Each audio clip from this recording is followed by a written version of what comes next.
Stitches and Sundries. This is a Flosstube about cross-stitch and stitchy goodness. It's a podcast about cross-stitch and stitchy goodness. My name is Lauren, and you can find me on Instagram at LaurenUpStitching. Doing good so far. I'm watching my little fat cat is roaming around, and she's going to be annoying, I can tell. This is episode 43, I think. And I'm recording this on June 27th. Okay, I think that's all the stats out of the way at the beginning.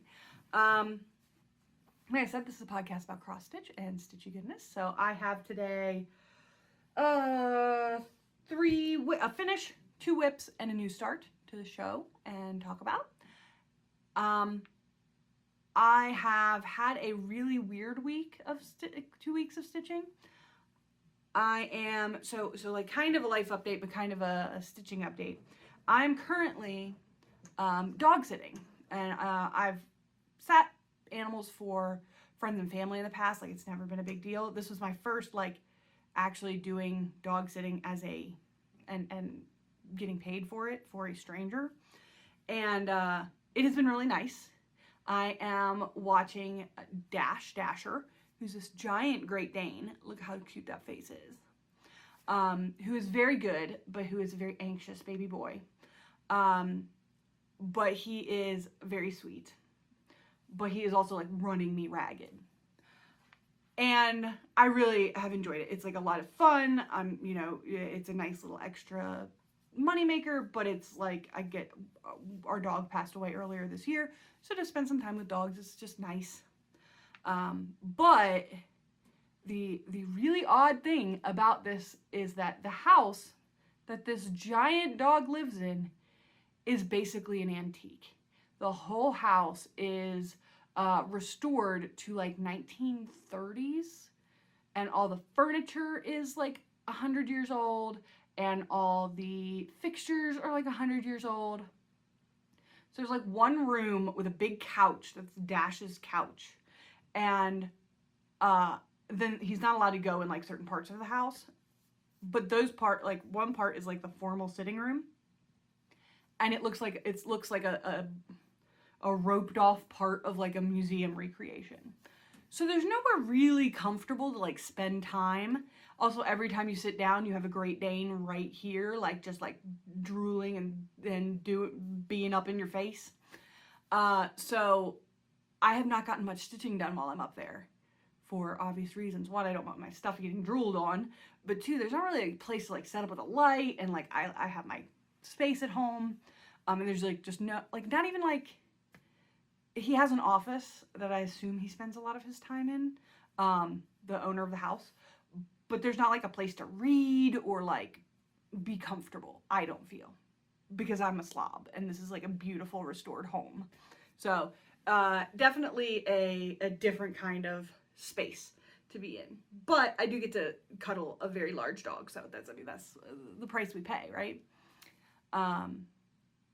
And I will be sitting, I'll finish up with him tomorrow, and then I immediately go to cat and house sit for a coworker, which I think will be a little easier because cats tend to be not so right here drooling on whatever you're doing. It's just a little bit different. But that has been really fun. That's been my last week. Other than that, not a whole lot going on. Got to hang out with my former co-host Devin this past weekend, which was super nice. Even though I fucked up, we were supposed to go down and just hang out in Frostburg and work on projects and stuff. And halfway down there, I realized I completely forgot to pack a project or anything. So we got brunch and came back up here, and still did that. But it was just like time lost driving around. Other than that, not a ton going on. Just life and work and things, and stitching. So let's talk about some stitching, I guess. Like, that seems like it'd be a positive for a Flosstube. Oh, what do I got here? They're kind of like a mess. Like, I'm always so, like, I feel like because I'm kind of torn between 2 places, like, I'm staying there, I'm house sitting, but I didn't like pack to like live there. I just took a few things and I can always come home. It's not a ridiculously far drive to just come home, which is why I'm here today. So I feel a little like displaced. But I do have a finish. So let's talk about cross stitch. So my finish, it's not fully finished yet, but it will be here, is I was almost done this last time. So here is Flower of the Month. This is August, or Gladiolus, by Maurer-Stroh. And I had just had, I think, a little bit of border to finish last time. So this is all done, ready to be put on some sticky board and ready to go into the office for August. I love how this turned out. I love, love, love it. I love the bright reds on this. This is raw linen, 28 count raw linen. I love the greens. I love the bees. And I even love this, like, it feels a little hard to see on camera, but it's not that bad in person. I even love that gold for the August. I think that will be really great on my desk. These are so fun. I don't want to say different than my usual, because I don't think I have a standard stitching style anymore. Like, I'm a little all over the place. I definitely lean more towards the spooky, but not as hard. It's not my exclusive stitch. But yeah, I've enjoyed doing these little flowers because they're a little win each month. They feel like, I feel like I've started a lot of bigger projects lately, and so this helps me feel like I'm still making progress and completing things, which is a motivator for me. So it's nice. I loved it. It's really pretty. It is going to get on sticky board probably this weekend and be ready. Yeah, it's got to, doesn't it? Because this weekend's the 31st. Yeah, so it's got to. So yeah, glad to have that done. My second project is I have some updates on some whips. So I didn't bring the whole kit down here, so I will put in a picture. So this is Schoolhouse Sampler by StoneyCreek, and I am doing it as a gift for my cousin. And Devin, this weekend, I was working on this because I hadn't really put many stitches into it, and she said, that is the weirdest thing you're working on. That is, every time you pull it out, every time I see it, she's like, it's so weird. It doesn't fit you at all. And it doesn't. It's definitely not my style. This like prim kind of antique style is definitely not me. But it is totally my cousin. And so here's what it kind of looked like last time you saw it. And I have made some pretty big progress. Pull that up there. Let's see if I'm in the right area. Can't see. There we go. Yeah, there we go. So I have completely finished up the schoolhouse itself, like the boards and everything. All that red is done. I have started to fill in the windows and the door frame with the kind of interior. You can see a little chalkboard inside the door.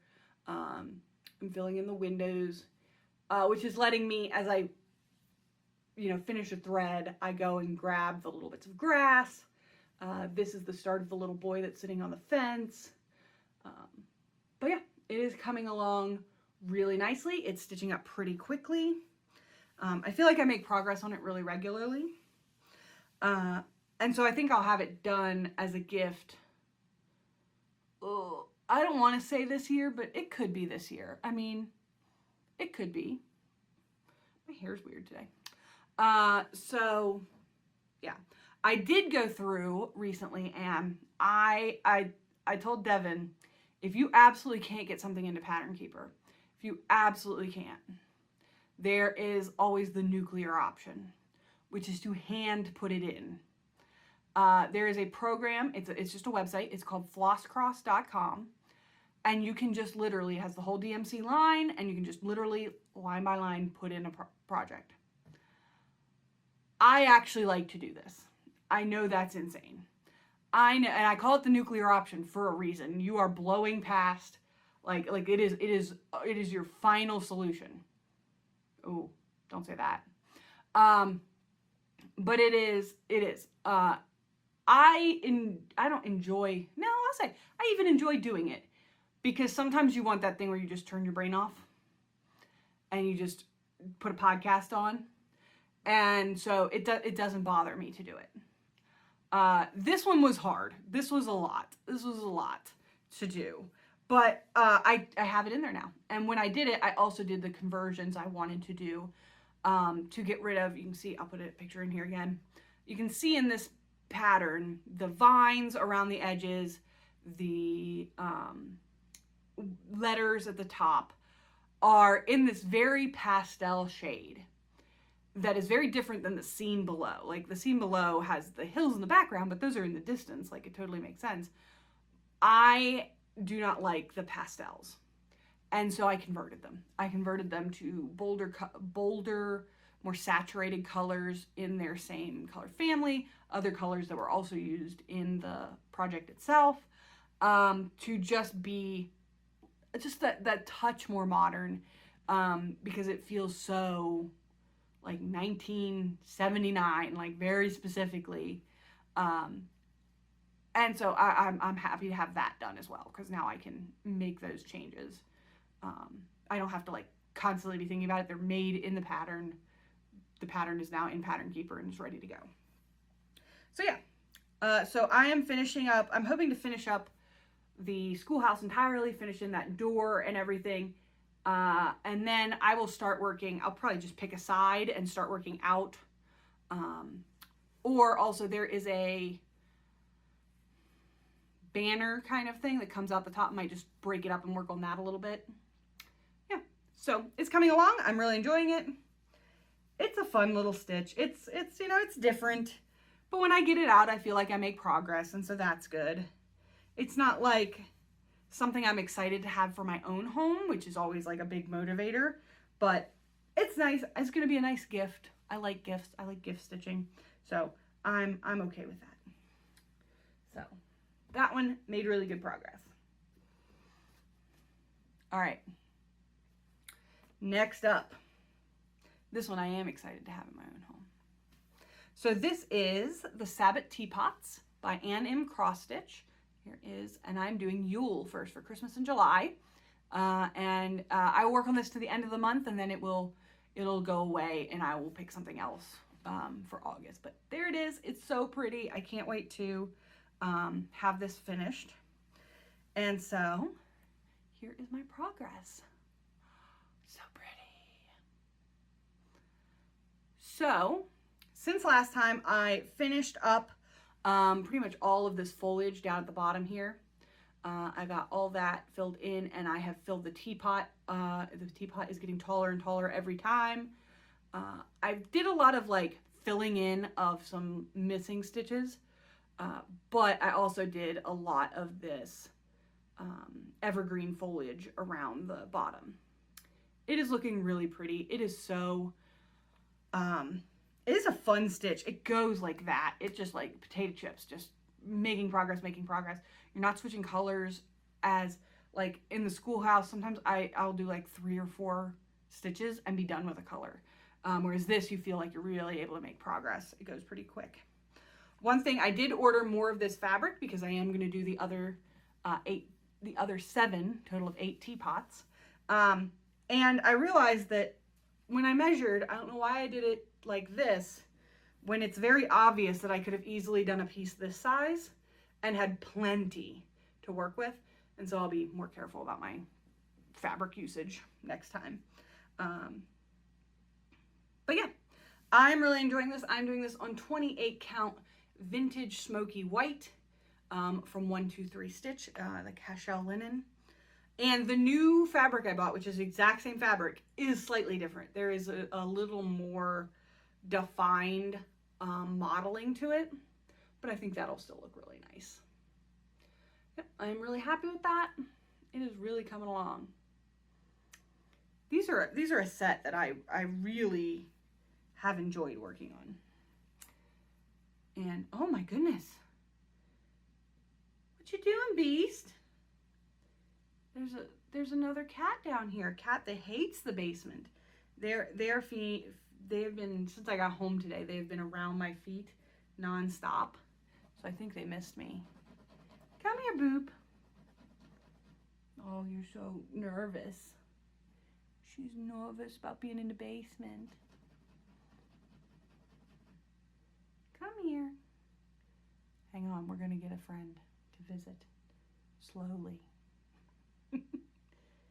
Come here, my Boop. Yeah, she'll be so good. Come here. Oh, this one will be better than mine. I know, I got you. This is Sarah's cat. This is my sister's cat, Beast, also known as the Boop. And she is a sweetie. Here, come here, right there. There you go. Now you're settled.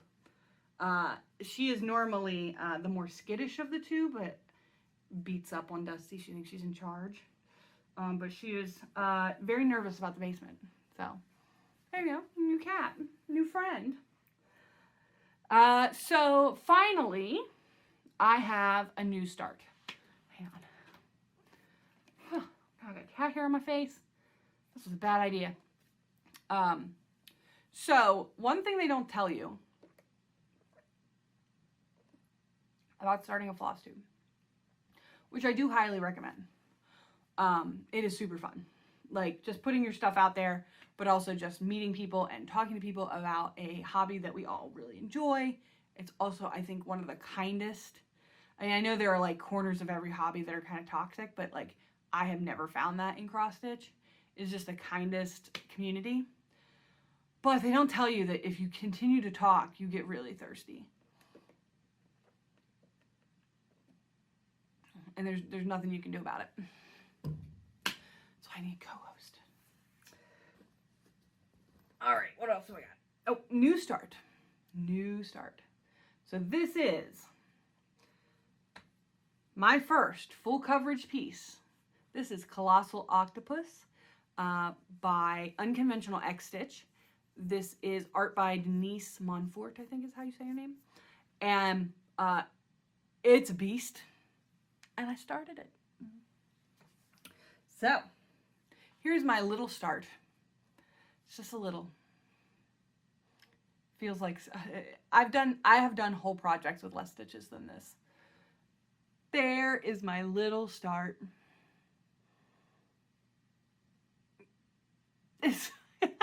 It's kind of pathetic to show. So this is, I'm starting in the corner and I am working on, this is 18 count easy grid Aida. I decided to go with easy grid because I thought I might need it. I thought the grid would really help with this being my first. I definitely overthought this a lot, as I tend to do anyway.